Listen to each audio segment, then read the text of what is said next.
Sindiro hamba puji Allah manubusa dipaias orohaku gak bisa ranganmu ingananmu rohanami tondimima kohi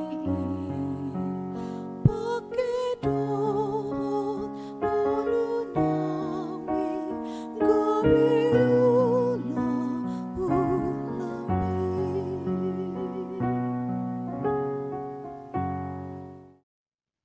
Selamat pagi dan salam sejahtera untuk kita semua.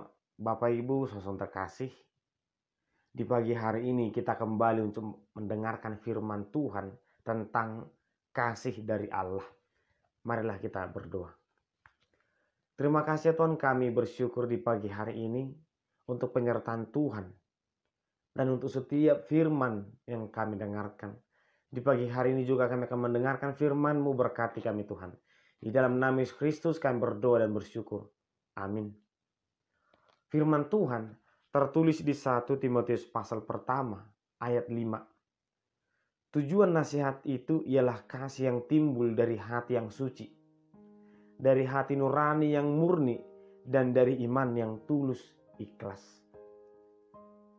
Alai natinebak nipatiki ido haholongan sian roha na yes.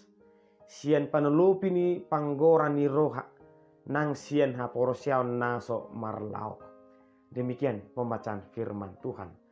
Bapak Ibu saudara terkasih, sebelum manusia mengenal Tuhan, bahkan mungkin mengenal budaya, hidup saling mengasihi sudah menjadi tujuan kehidupan, tujuan berumah tangga, bersekutu. Sehingga dengan hadirnya budaya, manusia semakin diperlengkapi dalam hal kasih. Dengan hadirnya pengenalan kepada Tuhan, semakin manusia mengenal Tuhan, semakin kasih itu nyata. Bapak Ibu saudara terkasih, firman Tuhan di pagi hari ini penegasan ulang tentang tujuan firman disampaikan kepada manusia.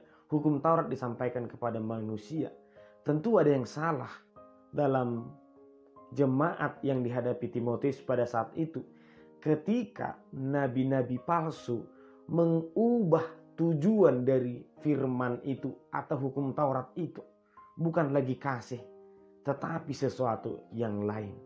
Jika kita melihat kembali ke belakang, ketika hukum Taurat disampaikan kepada bangsa Israel, tujuannya adalah bagaimana supaya bangsa itu semakin mengenal Tuhan, semakin mengasihi, yang kuat mengasihi yang lemah, yang kaya mengasihi yang miskin. Sehingga mereka menjadi bangsa yang terpilih, bangsa yang kuat. Dan kasih itu juga tentang mereka kepada yang lain, tentang bagaimana mereka memuji Tuhan. Dan inilah yang harus terlihat ketika seseorang berbicara tentang firman Tuhan. Kasih yang nyata di dalam dirinya dan dirasakan oleh orang lain. Demikian juga firman Tuhan yang kita dengarkan setiap hari.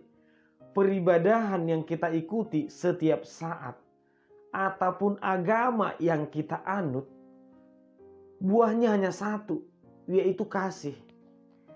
Jika firman yang kita dengarkan tidak mengajarkan tentang kasih, maka tinggalkan. Jika agama yang kita anut tidak mengajarkan tentang kasih, tinggalkan. Karena sebenarnya Tuhan itu tidak diikat oleh satu agama. Jika ada persekutuan yang tidak mengajarkan tentang kasih, tinggalkan. Karena tujuan persekutuan, tujuan agama, tujuan firman diberitakan adalah untuk mengasihi. Bapak Ibu saudara terkasih, di masa-masa pasion ini kita diingatkan tentang penderitaan Yesus. Dan itu adalah kasih yang nyata dari Allah. Karena begitu besar kasih Allah akan dunia ini. dan anak satu-satunya. Dan ini kembali dikatakan dalam surat 1 Timotius. Tujuan nasihat itu, tujuan firman itu, tujuan hukum itu, yaitu kasih yang timbul dari dalam hati. Karena ternyata seseorang bisa saja mengatakan dirinya mengasihi, tapi ternyata dia memiliki banyak musuh. Dia bisa membuat orang banyak sakit hati. Seseorang membaca firman Tuhan bisa saja dia berkata, aku beragama, aku mengenal Tuhan, tapi ternyata dia tidak pernah mengasihi. Seseorang berkata, aku orang Kristen sejati, penganut agama, pengikut Tuhan yang sejati. Tapi sebenarnya dia selalu mengajarkan kebencian, dia selalu melakukan permusuhan kepada orang lain. Ini tidak benar. Bahkan bisa jadi kasih itu nyata kita lihat. Seseorang mengasihi abang mengasihi adiknya, ternyata itu hanya karena di depan orang tuanya. Seorang laki-laki bisa mengasihi perempuan pasangannya karena hartanya. Karena ada yang ingin diambil, karena kecantikannya. Sehingga kita bisa melihat dia sangat mengasihi pasangannya. Tapi ketika terjadi sesuatu di luar pikiran kita, kita akan berkata, tidak mungkin. Dia sangat mengasihi pasangannya, saya bisa bersaksi. Tapi kita tidak tahu. Kasih itu bisa ditipu. Kasih itu bisa kepura-puraan. Tetapi firman Tuhan berkata, betul, kasih itu bisa terjadi karena kepura-puraan, karena kebohongan.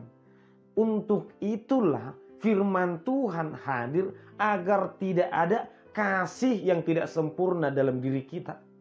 Agar kiranya kasih saya kepada pasangan saya, kepada diri saya, kepada orang lain, kepada persekutuan saya semakin disempurnakan oleh firman itu.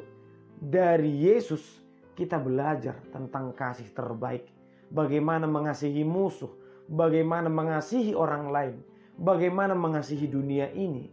Sehingga jika kasih ini tidak terlihat dalam diri orang Kristen, maka dia gagal sebagai orang Kristen. Gagal sebagai orang yang beragama. Bapak Ibu saudara terkasih. Kasih bisa karena aturan, bisa karena paksaan, bisa karena keinginan. Tetapi firman Tuhan berkata, kasih yang timbul dari hati yang suci. Dari hati nurani yang murni dan dari iman yang tulus ikhlas. Jadi Bapak Ibu saudara terkasih, dimanapun kita hadir, biarlah kehadiran kita itu memunculkan juga kasih yang tulus ikhlas. Kasih dari perkataan, kasih dari perbuatan. Dan inilah yang bisa dirasakan orang lain dari kita. Bukan agama kita. Kehadiran sebuah gereja, jika dia tidak menimbulkan kasih terhadap sesama, terhadap lingkungan, dia adalah gereja yang gagal. Orang Kristen dimanapun dia berada, jika dia tidak menghadirkan kasih, dia orang Kristen yang gagal. Karena kemanapun kita berada, tujuan kita adalah memberitakan kasih itu, menunjukkan kasih dari Kristus. Oleh karena itu Bapak Ibu saudara terkasih, ketika kita mendengarkan firman Tuhan, percaya kepada Tuhan, maka mari kita pastikan hidup kita adalah untuk mengasihi dan semakin diperlengkapi dalam kasih kepada semua orang dan kasih kepada Sang Pencipta. Amin, kita berdoa. Terima kasih ya Tuhan, kami bersyukur di pagi hari ini untuk penyertaan, berkat dan firman yang selalu kami dengarkan. Mampukan dan kuatkan kami Tuhan dalam melakukan kasih itu, agar kiranya dimanapun kami berada, kami mampu melakukan kasih kepada semua orang. Berkati kami Tuhan, di dalam nama Yesus Kristus kami berdoa dan bersyukur. Amin.